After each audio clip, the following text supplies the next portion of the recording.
Oh, hey, what's up, everybody? Here we are at Cosmic Soup Recording. We're going to have another Cosmic Soup chat. And today I'm joined with my extraordinary friend, Stephen Lindrum. He's an amazing musician. He's a drummer, guitarist, bassist, singer, songwriter. You might know him from, what's this band? Looks like Contradiction. They spelled their name wrong. Alex Squared, Solar Coasters, Discordant, and you can even catch him on playing drums for a new EP by a band called Corridor 16.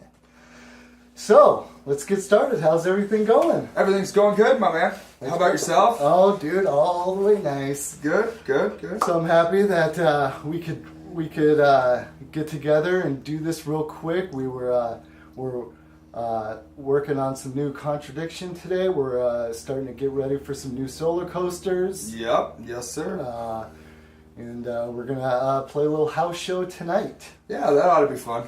It's kind of a change pace. We haven't played a house show in a while, you know what I mean? No, absolutely. They're always fun. There's always that element of chaos. And, yes.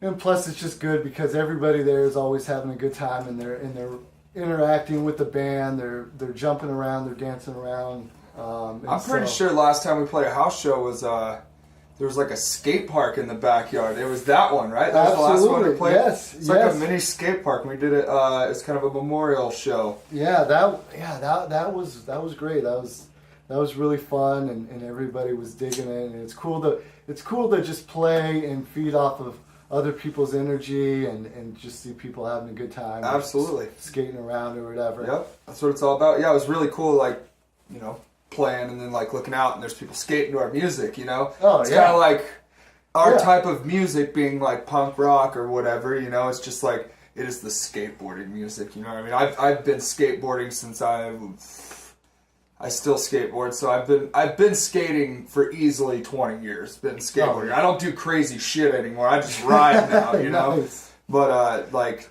being a skateboarder for 20 years, I love listening to punk rock, like punk rock and hip hop, like old school hip hop, good hip hop. You know what I mean? Like I don't know, like anything Dr. Dre, anything Tupac or Snoop Dogg, 90s hip hop, a lot of 90s hip hop. So yeah, that is like the best stuff to skate to. And then, so like my whole life being like that in my head, you know, and you look out there and you see people skating to your music, you're like, dude, that's fucking cool. That is cool. I think we just came up with a new tour idea that we could just go and play skate parks. That would be awesome. When you're playing in a bar, however nice it may be, you don't have people skateboarding. You're lucky if they're, you know, up front jamming around most of the time. And you don't get paid a whole lot, so we might as well just like have one of us stand on the corner with a sign, and like I bet you he can make more money than a bar could pay us in a night. Absolutely. Yep. You heard it here first. That's what we're gonna start doing now. Yep. Okay, so so I know everything there is to know about you, but for those of people that are watching this that are checking this out for the first time, how'd you get started playing music? Well, it basically started. I was growing up in a small town called Logan, Iowa. There wasn't nothing but a few hundred people in this town. There wasn't nothing to do. All I did is skateboard, and I loved music, and I always wanted to be a part of music, but never could really afford like a guitar or a drum set or something. Right. And then when you get into that junior, or when you get into band and stuff, like and choir and all that, you kind of, it's not exactly what you want to do. Right. It's not exactly like, you know, I don't want to sing Jingle Bells really, but you know, I am singing, and I don't really want to like do marching snare stuff, but I'm playing the drums, you know, or playing a drum, however you want to look at it. But I was playing tuba in band. My brother was playing snare drum, and he had come home and he had this Yamaha snare drum, and I'd beat the fuck out of that thing, dude. Nice. I would go nuts on that thing, and it was just a snare drum, and I probably sounded like a bag of shit, but you know, I just felt so good. I'm like, oh my god, this feels so right. And I would just like I knew of a couple friends here and there along the way that had like drum sets and stuff at their house, but I never really got one until I was well older. But I got my first guitar. I kind of self-taught myself for a little bit on drums, and I got my first guitar when I was 15. And that's just kind of what set it off. It's like, well, I can't play drums, can't really afford it, so I'm just going to play guitar. I don't really know anybody who sings, so I'm going to teach myself how to sing too. Nice. And that's just kind of where it started from. So from 15, I started doing that, and I decided it was a good move to go out to California. So I moved out of Iowa. Well, Logan, Iowa was right on the border of like Nebraska and Iowa. Mm-hmm. So it's like 30 minutes east from the border. So like we would always be bouncing back and forth from like Omaha, which is like the city, you know what I mean? Omaha, right. Nebraska. So like at the time I was living in Omaha, and my mom was in a bunch of bad shit, you know what I mean? Like warrants out for arrest, blah, blah, blah. So I decided, hey, I'm going to get the fuck out of here and I'm going to go to California. I just learned how to play music. I'm going to go to California and see what I could do with this. And so I moved out to California, and I went to this alternative school with a bunch of fucking ghetto-ass motherfuckers, dude. It was pretty nuts, but a lot of gangs in the school that I went to, because it was like an alternative school. It wasn't people who were good for a regular public high school. And I moved to Riverside, California, dude. I didn't move to the beach or anything nice. I moved to Riverside, California. So just was hanging out there, and I found a friend. We all call him Scooter. His name's David Rojas. Shout out to Scoot if you're watching this. Love you, bro. We got together, and I taught him how to play on my acoustic that I got for my 15th birthday. By then, I didn't know how to like string a guitar or anything, so there was like one string left on this guitar, dude. I still have the one string guitar in Payson at my house, dude. It is my very first guitar ever, and I still have it. It's the only thing that I probably still have from, you know, however long ago I started playing at that point in my life. So I taught this dude how to play bass on a one-string acoustic guitar, and I had bought this like black Fender Stratocaster, well, it was a Squier Stratocaster from like a neighbor, and like a little 15-watt Fender amp. It was perfect. It sounded great. It was good for like this studio apartment I lived in, and I just taught him how to play, kind of just like, when I'm on this, you play this. Like I didn't know notes or anything at the time, Right. So like that's just kind of where it started, and then we like started writing these songs together, and I'm just, oh shit, this is what it is. This is what it's like being in a band. We didn't have like anybody else but us two. So like he started playing bass. His mom bought him a bass for his birthday, and then after bass he started playing guitar. Now he plays guitar and writes and sings all his own stuff. And this guy learned on a one-string and acoustic playing fucking bass, you know what I mean? Just Nice. So that's where it all started from, and as soon as that happened, I started exploring into different like genres. You know what I mean? I had moved to Arizona when I was about 16. I moved to Arizona, and I started listening to different kinds of music, like metal and fucking punk rock, and a lot of like grunge. So I'm like, okay, I want to do music like this, and then found more people that were like in this guitar class I was in high school. Found more people who liked to jam like me.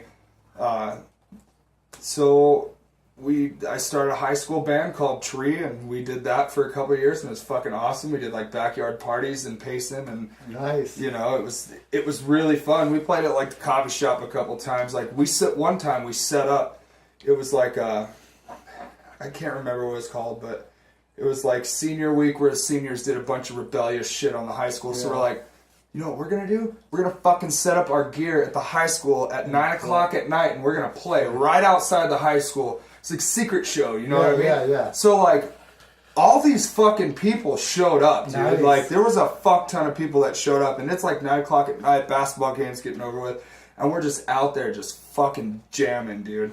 And that was really fun. Like, we did a lot of cool shit being in Tree, and then everybody graduated and moved on, and like some of us, like myself, kind of fell on the wrong path and like just took a different turn and stuff. But that was kind of when I started getting into discordant, you know what I mean? I was like, okay, well, I like metal. I have a lot of anger built up inside of me, so I'm gonna start doing this fucking discordant thing, you know? Nice. Stuck with that shit for 7 years, man. It was a long, I'm pretty sure it was 7 years that I was in discordant, so that was a lot of fun, man. We did a couple different name changes, and like had a singer at one point, and then singer left the band or got kicked out or whatever it was. But yeah, it was like, that was the biggest experience because I'm playing with guys that are twice my age. Oh, sure. Yeah. Like, so I'm the youngster. I joined that band when I was fucking 19. Yeah. And like the next guy up was like, I think Nate was like, he's 10 years older than me. He's about 10 years older than me, I think. So Nate, and then it's like Mike, and then Sean, and it's just fucking, these guys are like 10 plus years older than me. So I learned a lot from all these different fucking people that we played, that I learned from. You know what I mean? Just all these different people, these 3 different guys who've been doing this shit for a long time. I actually learned from them, and that's where I like learned how to sing. That's when I learned how to like make a decent guitar tone. And it didn't sound like it when we came here to record in 2010, but you know, fucking like that whole process, like I learned a lot from all of that, and it was the best years of my life. We did a little tour, and it was great. We were a really tight band. Like, we actually practiced every week. Yeah. Learn how to like be locked in musically, come up with cool changes and transitions and all that shit, you know, and like really cool licks and harmonies, and like harmonize with each other and sing. Like, this is the first band that I really worked hard on, you know. But just like everything else, like you kind of get burnt out, you know. And I got burnt out on playing metal, and then the metal scene in Phoenix to me was just more of a competition as it was a unity. So it was about a year or 2 before I came to that realization. I was jamming in this. We were fucking practicing. Our rehearsal space was this old bar that was shut down. It was shut down, and this like storage place, like a fucking U-Haul thing, like ran the building now. And they're like, "Oh, you guys can practice here." We knew a guy on the inside. He's like, "Yeah, you guys can practice here. Leave your gear here. Don't give a key, whatever." So there was 2 bands. It was my band, Discordant, and Geo and J-Fly's band, Hargraves. So we were both rehearsing at this fucking studio, and I'm all strung out, coming late to practice one day, just like walk in, and Geo's jamming songs on guitar. He played bass and like screamed in this metal band. Right. And then I come to practice one day, and he's just playing guitar or acoustic or whatever with my band, and they were like doing really good. And I'm like, wow, these are like really good, like punk rock, kind of alternative rock songs. Like, I like this shit. This is like my roots, because I grew up on like Nirvana and Foo Fighters and shit, you know. So I was like, hey dude, I don't just play guitar, I play drums, so we should fucking jam, you know. And like, I fucked it off for a little while because I was all strung out, but I finally got clean and sober. But it was like a year of being in Alex Squared, and then I finally went and got clean and sober. And then I just kind of got burnt out on the metal scene. It's just like too much of a fucking competition, and like, to me, not enough unity. Maybe I was just like in with the wrong crowd. You know, I'm not bagging on. It's very cliquey, you know. It is. There's certain promoters that book certain bands, and certain bars that just stick to that type of scene, and so it is very cliquey. And if you're not in certain cliques, then this clique is gonna feel as your competition. Right. And I don't want to come on the fucking show and be like, a complainer like Howard Stern, let's say. Right. But it wasn't my thing, and I did meet a lot of great people, and maybe I was hanging with the wrong crowd. But then, like, out of Discordant, that's when Contradiction came along, you know? Billy and you, I don't know. What happened at that time? So for me, I guess how our paths crossed. When I was growing up, I always was into music. I grew up listening to all the 90s alternative grunge bands. And I always wanted to be in a band, but I didn't know anybody else that played. And as I got a little older, I started getting into like working with software and making beats and instrumentals. And then I knew some buddies that rapped a little bit, so I'd kind of record them just for fun and just for practice. And then I decided that I wanted to go to school and learn a little bit more and try to get into a major studio or recording facility. Right. And so that was kind of my goal and my plan. And then when I got out of school, I started working at some bars in Tempe. I started working at the Real Bar and then I went to a few different ones, and then when the Real Bar closed down, Tanya and I just started booking shows, and we would book shows at Last Exit or Famous Sam's, and this was like end of the MySpace era. This is how weird it was, and so, everything changed. And so we would get on MySpace, and there's this band that no matter how many days notice it was, where it was, no pay, whatever, they'd always say yes. And that band was Contradiction. and so they'd come play, and I'm like, damn, this is a good band.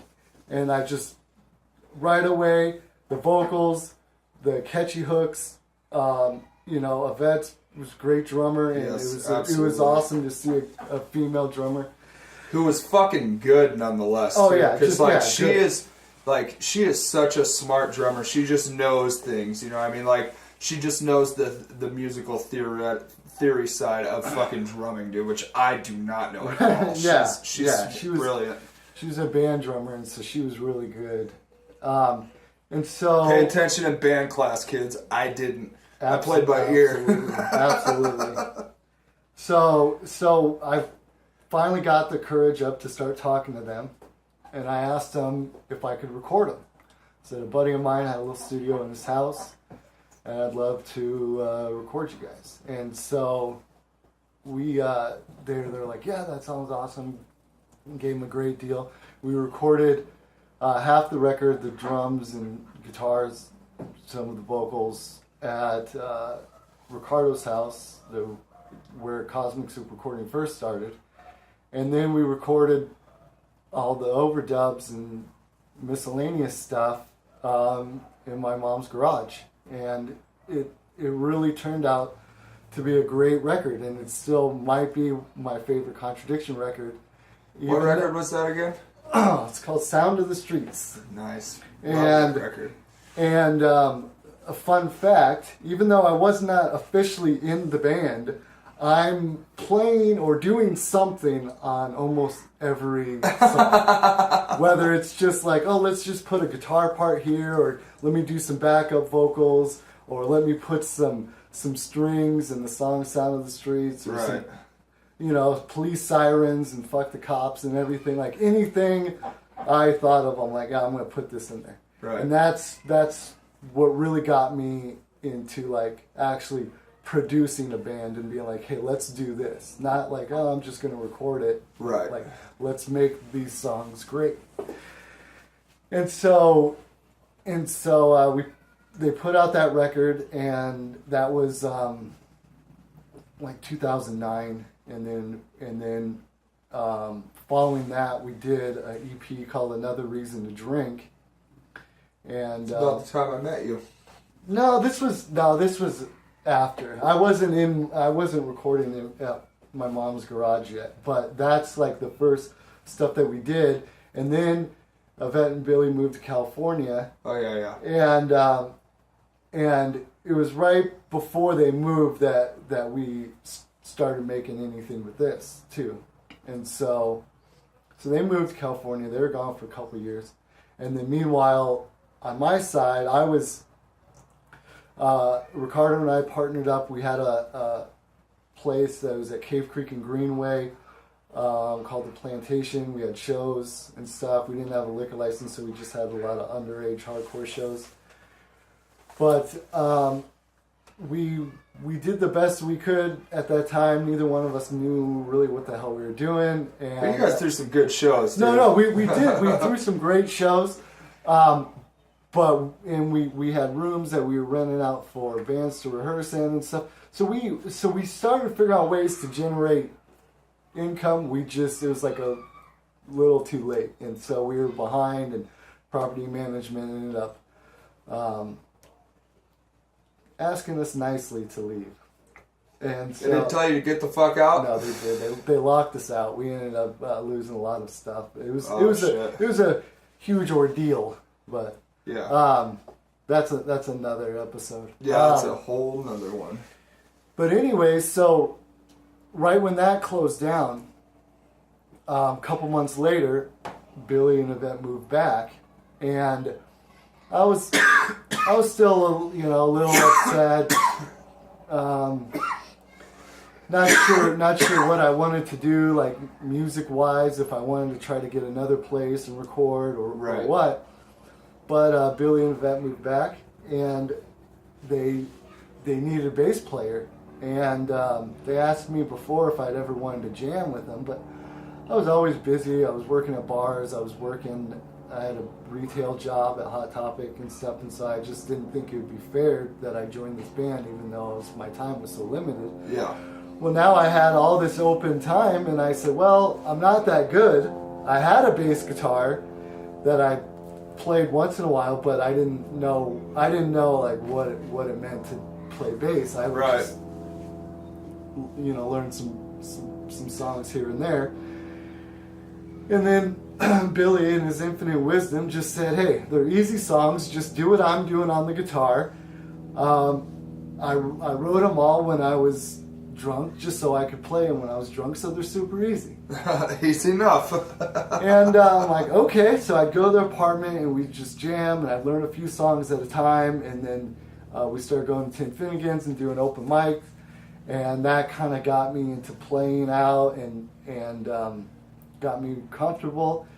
And then we started, playing more shows. We put out a record called Mishaps and Relapse, and then like 4 or 5 months later, we put out another record called Songs of Misery, and everything was going great. Unfortunately, the band had to kind of take a hiatus, and we needed to find another drummer. And we had some other guys that were great. They were learning the songs. We were starting to write, but it just never felt right. It never felt organic. Right. And essentially that's like the root of it all. Because you just want to be around people that you like. Yeah.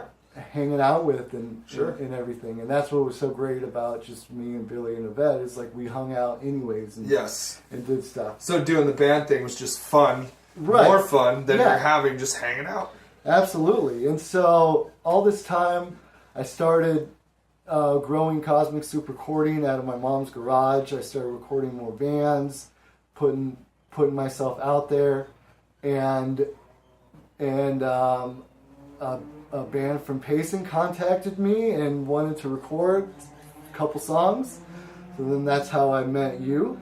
And I just thought that you were just a great guitar player and can do some cool screams, and was just a real fan of the band. Everything was just completely clueless. I played the drums. Super, super tight. Like just watching you guys play, like everything was tight, all the stops. And I'm just like, wow, this is great songs. And we still kind of kept in touch. And then all of a sudden, I get contacted by this band called Alex Squared, and they're from Payson. And I just thought, oh, okay, that's cool. And Jay Fly was contacting me, and we set some time up to record. And then next thing I know, my old friend Steven shows up to play the drums. And I had little idea that he played the drums or that he was. So J-Fly took initiative? Well, it was more or less Jerry contacted me, to be honest. And then like J-Fly kind of would send me. Oh some yeah, messages. dude, we'll get some fucking beers and get fucking hammered. Fuck. Yeah. So like all these guys, show up, and then all we were doing was like drums, and. To your credit, you played the drums for the whole album, got everything done in like 1 or 2 takes. We were done out the garage in like 2 hours, and I said, holy shit, that was really impressive.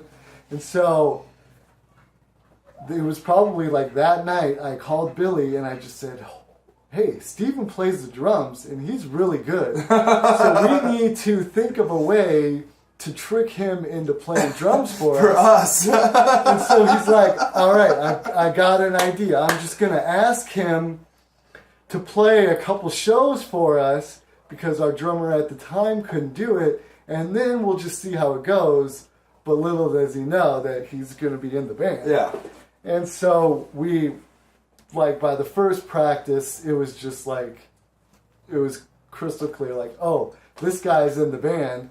There's no asking or negotiating. He's just in the band. And it was just great. I mean, learning all the songs super quick, learning the songs that we wrote that we hadn't recorded yet.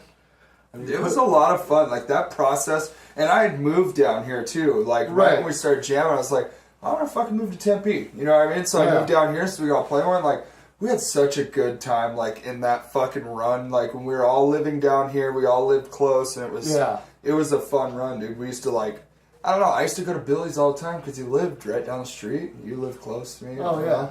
It was a fun time, dude. That was before marriage and, you know, children and shit.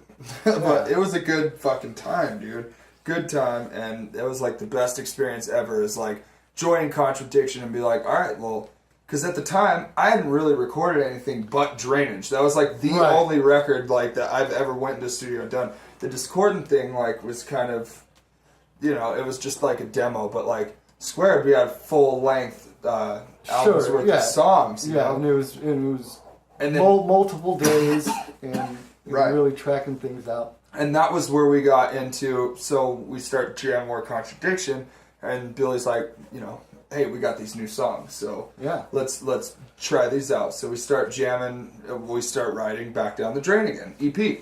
Yeah. So that was a super huge learning experience. I just started playing the click tracks and fucking being like a professional drummer, making sure like I got nice heads and my drums sound really nice, you know what I mean? And I bought new cymbals and, you know, fucking, that was the best learning experience ever, the Back Down the Drain Again EP, because it was, to me, and it sounds great too, like you can hear it, like we were really in tune. You had a nice bass setup, Billy had a nice guitar setup, his vocals were on point, my drums weren't falling apart at the time. Right.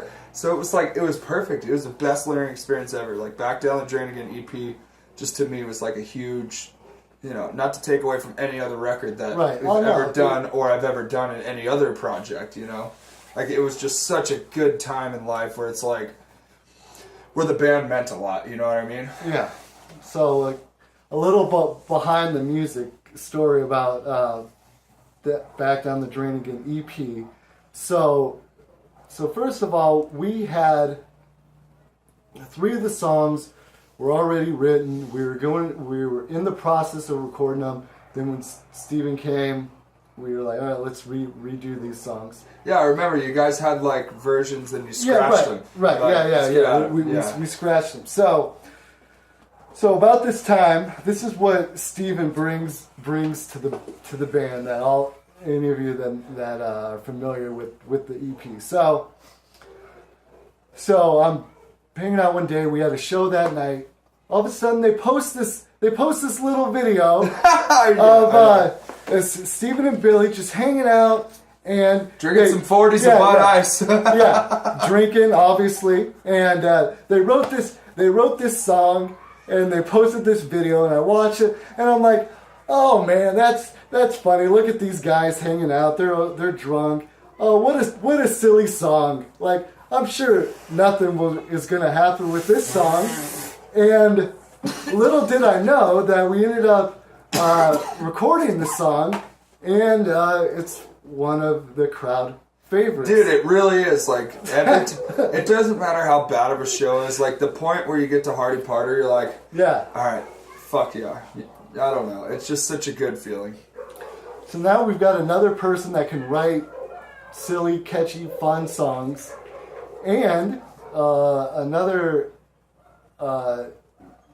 little thing about that EP is it was probably the best thing that I recorded and mixed and mastered that I've done.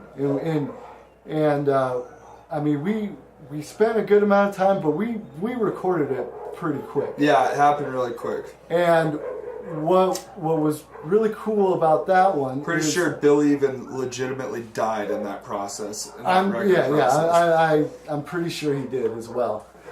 But so we record these songs, and there's a song called "Ain't It Funny," and there's like this little break or whatever, and it was just a heavy break.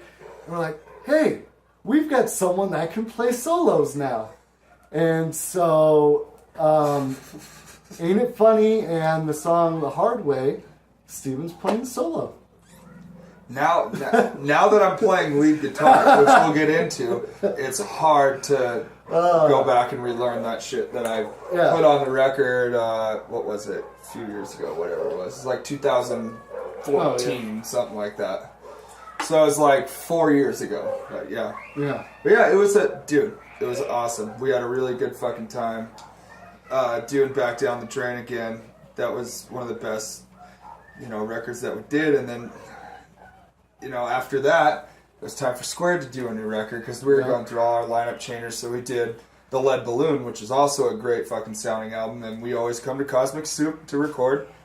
I've done every single album I've been a part of. Cosmic Soup has something to do with it, one way or a fucking another. But yeah, we did The Lead Balloon, and that was fucking great, man. That was a really good album. And then lineup changes and stuff. And then we did right after Lead Balloon, we did Self-Made Disaster, which was like, to me, the hardest fucking album I've ever done in my life. Like. Yeah.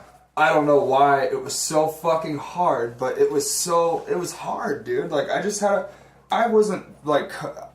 personally wasn't liking what I'm putting on the record. Like, I'm just like trying all these fancy fills and stuff, and I'm just trying to do better and like do different than I was last record, and I'm just like, I was having a rough fucking time in Self-Made Disaster. And, it was kind of a bad time for the band too, you know what I mean?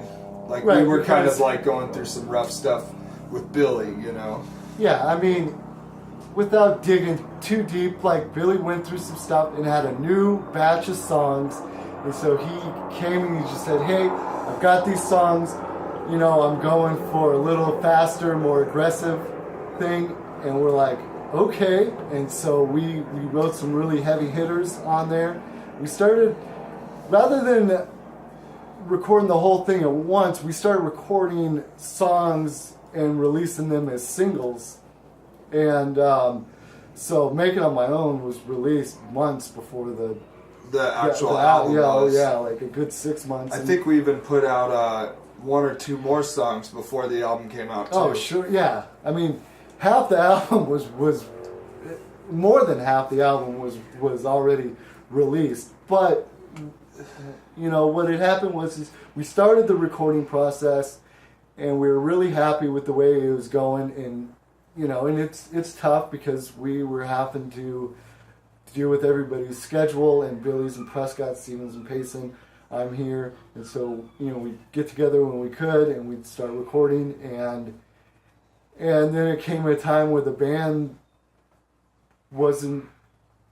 just needed to take a break. Yeah. And I left for 6 months. I quit the band like a bitch. I quit. I left the band for 6 months though. And so they had to acquire Billy Stevens from Vice to the Grave. Yeah. He came in and basically took over on drums, and I've always loved the way Billy drummed, but I've never like really listened to it until I play with him. Then you get to hear all that subtle shit he's doing. All those fancy tricks and whatnot. But 6 months after, and then Contradiction had just dropped the record, and I quit the band. So it's like they had to get a drummer in and like play shows to kind of support the fucking newly released album, and then after doing that, and then about 6 months goes by, Billy talks to me. He's like, hey, you want to come play guitar at this Authority Zero show with us? It's gonna be a big show. It'd be cool to have 2 guitar players on there. Yeah. And I'm just like, well, fuck, dude. Why don't I got my shit together? Like, I'm feeling good about my life now. I'm a little more established. Why don't I rejoin? I'll be on lead guitar this time, though. Let's go to lead guitar. And that's been a fun process, like trying to work out Contradiction as a 4-piece band now. Yeah. Having to turn down guitars. What? But yeah, that's been fun, and like I really love the way Billy drums. He does really cool stuff, man. I love the way he drums. So it's nice to play guitar in the band now. Like it's just, and you know, I just felt like overworked, like having to like my drums around, blah blah blah blah blah. Like I don't know, I just was like not feeling it. But coming back and playing guitar like has brought like a new level of excitement for me to be back in the band too. Like not only is it really exciting to be back in the band, but now I'm taking on a new role in the band. And there's nobody else that knows this band in the world as good as, you know, you and Billy other than me, you know? Right. So it's like to put my edge on this shit, fucking fun, dude. I've been having the most fun I've had in a long time, you know what I mean? You know how it is. You play a lot, and we've been doing this for a lot of years, and sometimes, just like everybody in life, you're just kind of like, what the fuck am I doing here? Right. Oh, yeah. I mean, that's everybody in life, dude. If you're not, like, thinking, like, oh, what am I doing here? I don't think you're human. Yeah. You know, I think everybody comes to that conclusion in their life. Yeah. Because being in a band, it's got its struggles that no one else will know unless they're in a band. A lot of behind the scenes stuff, unless you're in the band, then it's like more obvious, you know what I mean? Because you have to deal with work and family and making sure, you know, other things in your life gets proper attention. Yeah. And I know that, you know, sometimes you just get in these weird funks where you're like, oh, I can't write, or why are we even doing this? Or no one's listening to our music. Do people even care? Nobody in the band's listening to me when I'm talking. Yeah. But now, you know, then you feel like you feel like a dipshit for a while, and then you wake up and you're like, no, wait, this really is something. You find your way. And you know, it's great to just be around such great songwriting. Yes. And, I have to agree, man, because, like, Billy brought that. I mean, that's essentially why I really wanted to be in the band. It's like, okay, so, like, we can be a band and jam and all this, but how's the songwriting process? Because obviously we want to play out and perform songs in front of people, and, like, Billy can whip together songs like it's nothing, dude. Yeah. And it's awesome because they're so goddamn catchy. He's just got this edge on a song to where he can just like make it his bitch and create whatever beautiful melody he wants and catchy vocal line he wants. I don't know how he does it. I'm still learning, man. I'm used to just screaming my ass off, going. It's different than strumming chords and having to like sing. Yeah, he wrote 2 songs last week that you know that we haven't even jammed yet, and I'm sure he'll write 2 more next week. Right. I know, and we're working really hard to like get an EP out right now. Yeah. And then it's like, all right, well, we're actually about at a full length album. Yes, I think we're gonna take a page out of Alex Square's book, because Alex Square told me that they're just gonna record this short little EP, and then it grew to like maybe 6-8 songs. Okay, maybe we'll do 10 12. The process started in May of 2017, where we like first started on the Mexican fishing tricks. Yep. We're like, all right, we're gonna do an EP with like just me, Michael, because like Austin left the band, so it's like, fuck, we got a 3-piece now. We're gonna do a record as a 3-piece. Fuck it, you know. Let's go back to Cosmic Soup, go back to the wood shop. You know what I mean? That's right. Like, see what we can do as a 3-piece and just write all new stuff. Well, it turned out to be about like 3 or 4 different EPs, and it's like became this 19-song album. We stressed Jeremy the fuck out, probably gave him a few new gray hairs at least. And that was like, that to me, that wasn't so challenging because it was, you know, I wasn't doing much with Contradiction, so the only thing I was focusing on was Alex Squared. Right. So it wasn't really a challenging record, but 19 fucking songs, man. Yeah. Is that challenging for you? No, it's just you know, it just grew and grew and grew and you know, and there's some, you know, there intro and outro, and there's some interludes and stuff, you know, but still, those are still fucking songs that I've got to work on and mix and shit. But it was great and great songs on there. I'll post a link somewhere in the description down below. And or above. And anybody takes a minute to go and check it out. It's a super fun listen. There's some heavy stuff, there's some light stuff, there's a lot of acoustic stuff. We have a website now. Can I plug our website? Please do. AlexSquaredBand.com. We have our own fucking website now, so I'm plugging it in. Was AlexSquared.com taken? It was, actually. And then, like, Gio's like, well, go with AlexSquared.org. And Dave's like, now we got Dave from FOL in the band because Muham left. Muham left on good terms. We're all buddies. We also talk. Obviously, he's blood family with Gio, so like everything's good with that. And we all talk to Michael still. Right, chat on right. Facebook. Yeah. Now you have Facebook and shit, and it's so easy to keep in touch with everybody. So we keep in touch with Michael. Everything's great. We love him. He's having a third kid, and we're like really stoked for him, And then like Dave from FOL, we called him. We're all right. So Alex Square goes out on a 10-day tour.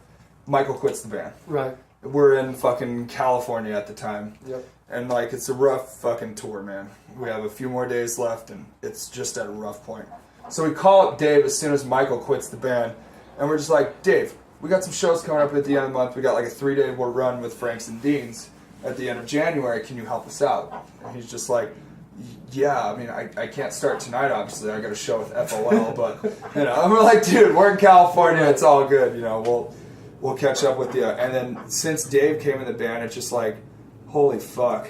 Alex Squared is back, you know what I mean? Oh, yeah. Back better than ever. We have, I don't know, Dave is like everybody in Contradiction, just has that sight to, like, he can see what he wants, you know what I mean? He's like, he can envision what he wants in a song. He can see what he wants to put on it. He's very motivated. It's just like, because to me, Contradiction, before Squared like had our shit together, like when it was me, Jay Fly, and Simmons, Gio, we just got drunk. When it was Alex Squared, we just got drunk all the time, dude. Yep. It was before Gio quit drinking, so we got drunk all the time and just fucked off. And Simmons and I were kind of like, fucking around with dope and stuff, so we weren't doing good, and it was just, we always fucked off, but we always seen Contradiction as like kind of like the mature musicians, you know what I mean? Like they've been doing this longer than us, so they kind of have their shit together a little more. And little did you know, yeah. But go on. But like having Dave in now feels like, I just feel like we're finally at that point where it's like, okay, now we don't have to worry so much about everything that's going on. Like we love everybody that's ever been in, and Alex Squared and has left. They're all brothers. But like now that we have Dave in, we're just like, all right, now we can focus on. We don't have to worry about anyone leaving the band, because there's so many points where I'm like, fuck it, you know what I mean? I want to leave the band. Like this shit sucks, man. I'm tired of going through all these pains. Like it's kind of shitty, and even out like when Michael left, Alex and I looked at each other. We're like, dude, we're on the road, and we're having a couple shitty shows. They're just bad shows, and a couple shows nobody was there. A lot of shows were great though. Most of the shows on that tour were good shows. There's a couple on the last leg though. I think it was like 2 in a row that were just kind of like, dude, I don't want to fucking. Should we call it? Yeah. Should we just call it? Like, should we just let Alex Squared die? Right. And luckily we had Dave like just want to be in the band and like bring so much, life back to it. Yeah, energy. And now we're just like, oh fuck no, we're not going to let this die. We're going to keep it going. Look at Contradiction. Contradiction's been going on. We're going on 12 years now. The name itself has been putting out songs for 12 years. Yeah. So I think we look up to that. We don't want to give up. It's rough though. You're out there on a 10-day tour, and like, dude, I could be at home making money, living the good life, like not working my ass off. You know what I mean? For nothing. So you're playing at the chicken shack or what? Yeah, the Screaming Chicken. Yep. That was the worst experience ever. All right, buddy. Yeah, that's cool. Dave definitely brings excitement, energy, kind of revitalized the band. Definitely, and watch you guys practicing. We did a little live session here in Cosmic Soup, and I mean, it's just amazing, like how quick he learned the song. Dude, he learned 12 songs in like 4 days. Right in there. Yeah. Definitely. That guy learned 12 songs in 4 days. I was just like, oh shit. Well, that's fucking awesome. Yeah. So, what I'm going to do is I'm going to put some links So everybody can hopefully check you guys out, listen to Contradiction, listen to Alex Squared. Yes, be on the lookout for a new Silver Contradiction record. Check out the new fucking Alex Squared Mexican Fishing Tricks record. It's on alexsquaredband.com. We're going to start doing a new Solar Coasters record. That's at solarcoasters.bandcamp.com. There's a few records on there already if you want to listen to it. It's like progressive metal kind of stuff, instrumental. Some have some vocals. And if you're into podcasts... Yeah, and if you're into podcasts, we got the Geo and Meatbag Hour with my best friends, Geo and the Wonder Boy. And yeah, it's good stuff. We've got 33 episodes. We either have 33 or 35 episodes. I can't remember. We're on a little hiatus. We're kind of revamping the whole Geo and Meatbag Hour right now. But yeah, if you're into podcast, shattercast.podbean.com, the Geo and Meatbag Hour. You got, 30-something consecutive weeks. Either 33 or 35. I can't remember. Yeah. But yeah, like over 30 consecutive weeks, back-to-back week. We didn't even take a break. Not once. Yeah. We did it every single week for almost a year straight. And we're just taking a little break to kind of revamp everything. But we've got a better show planned out. You know what I mean? Better for the audience. And it's just going to be funner to listen to. Help you get through work better. Because I like listening to podcasts at work. Oh, hell yeah, yeah. I mean, I listen mainly just to listen for myself because they like to mention me a lot, which is awesome. But no, it's fun, and if you're into local punk music, if you're into pro wrestling, pro wrestling, love our shit. Definitely, then it's something that you want to check out, and it's just you'll love our shit if you like those two combinations. Fun listen, they're just people having fun, talking just like we're doing right now. So, what I want to do is I kind of want to end each little conversation with like some rapid fire questions. Like, obviously, I'm just trying to figure this all out myself because I don't know what the hell I'm doing. I just like talking to my friends. You're not the only one, brother. But there's a lot of other audio or engineering web shows and stuff that I subscribe to and stuff, and so that's kind of what I want to kind of keep this in line as, just talking about music, talking about recording, talking about gear, whatever. You're just talking about dumb shit. But anyway, so let's talk about gear real quick. So we've already talked about you playing guitar, you playing drums, you playing bass, you singing. There's a couple Alex Squared songs that are on the new Mexican Fishing Tricks that it's all Steven. Steven's playing everything. So, what do you enjoy playing the most? Guitar, drums? I'd have no preference. But I only have preference if I don't feel good, I'll just pick up a guitar. Right. If I don't feel like playing my drums. But that never happens. I just love playing drums all the time. Even if I feel like shit, I threw my back out last week. You know what? I was able to sit down and play the drums, and I played more drums last week than I did guitar. Nice. I felt bad because we got Contradiction show tonight, but I haven't played bass in probably 2 weeks. He looks over his shoulder. Billy's not here, right? None of them are. But yeah, no preference. Okay, so love them both for what they are, Favorite brand drums? Ludwig. Gotta say Ludwig. Good old classic Ludwig. All right, favorite guitar? Always, or just your fantasy guitar. Always was Gibson. Now it's Fender. Nice. But if I had a lot of money, I would get a Dunnable guitar. Ooh, Sacha Dunnable from Intronaut builds some of the most beautiful guitars I've ever seen, but I don't have enough money to afford a custom. I gotta buy Mexican-made Telecasters, and I have a Gibson because it was given to me. I didn't pay for it. Okay. Now I'm really gonna put you on the spot. Okay. So, favorite Contradiction song? Oh fuck! I would have to say it's a tie between No Composure and Slowing Down. Nice. But I love Slowing Down because I helped write that song. You know what I mean? Not musically, drum-wise, yes. Yeah. But yeah, I really like No Slowing Down a lot, dude. That is my fucking... That's gotta be... it's got to be my favorite Contradiction Yeah, song. and that song was recorded after both of us maybe learning the song and playing it together a couple times. Yeah.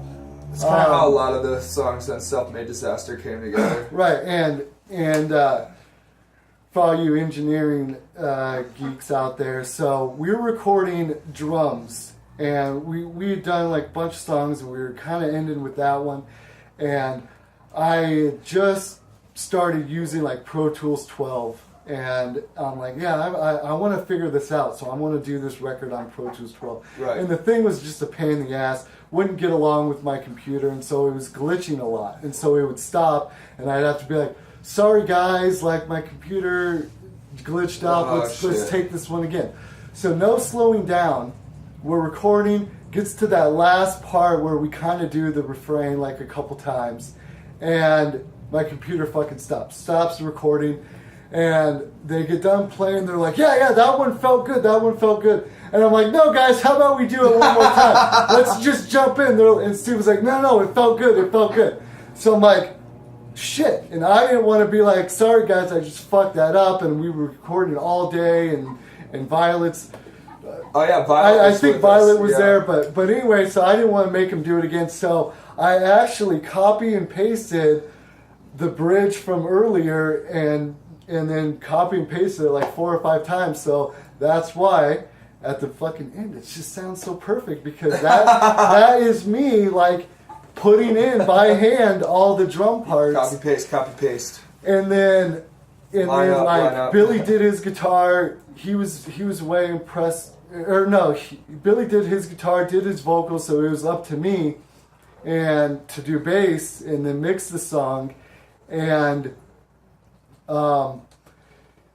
originally it all kind of just started off just real straight, bass playing just real straight, and then he's like, no, I think you should do all this other shit and play it more loose. And so I had to like figure out how to play bass on it. You actually had to learn how to play bass. I actually had to learn how to play bass on that honestly feel like song. that was like I feel like that was your moment, because since you've been playing with Torn at the Seam, you can go all over the place as to where about that time you were still kind of staying basic. I mean, you can't go wrong with just being solid and basic, but now, like, even on some of our new songs, I'm like, what the fuck are you doing, dude? Like, how did you learn how to play bass? No. Pretty much, yeah. We've all had that moment with each other. I'm like, I hear Billy play a solo, I'm like, when did you learn how to play guitar? Oh, yeah, absolutely, yeah. And so Billy was off in Prescott finding himself, so I had to figure out how to play bass for that song without him like telling me what to do, and so it was fun. But anyway, that's probably one of my favorite songs as well. And, anyway, all right. So can't wait to play it tonight. Yeah, it better be on the set list. Yeah, it better be. All right. So last question. So your house catches on fire. Oh shit. The wife, the kid, everybody's safe. What's the one piece of gear you go in to save? It's a top. Nah, I'd have to grab the Gibson. Okay. I'd have to grab my Gibson. You know what I mean? It's just like, to me, it's the most valuable piece of equipment I have.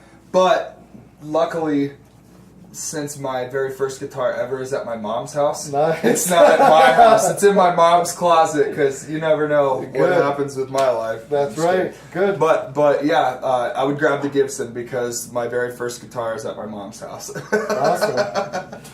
Well, thank you so much, buddy. I said this was only going to be a short episode, but it's by far going to be the longest. I can tell you that already. Dude, because I could go on for another hour. Come on, dude. I do a podcast, and I haven't done it in like a month, so I'm just ready to. I know. Word vomit. I have a feeling that in a couple months there's going to be another one of these. All right, buddy. Thank you very much. Let's go play a show. Let's do it. Good stuff.